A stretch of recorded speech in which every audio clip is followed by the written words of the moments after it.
আচ্ছা শোনো না, আমার অফিসের কাজের জন্য মানে ঢাকার বাড়ি যেতে হচ্ছে কিছুদিনের জন্য। আমাদের ওই কয়েকটা দিন দেখা হবে না। তোমার সঙ্গে কতদিন দেখা হবে না,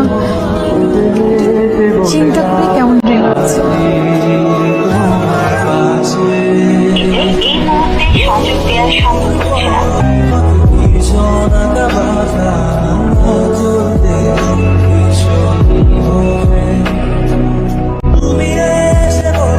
কেন করলে আমার সাথে এরকম? আমি কি অন্যায় করেছিলাম? গত 5টা বছর তোমাকে কোথায় খুঁজে নাই, আমি সব জায়গায় খুঁজেছি জাস্ট নাই। আর এত বছর পর আমি আজকে জানতে পারলাম যে তুমি ভালো আছো, ম্যারিড।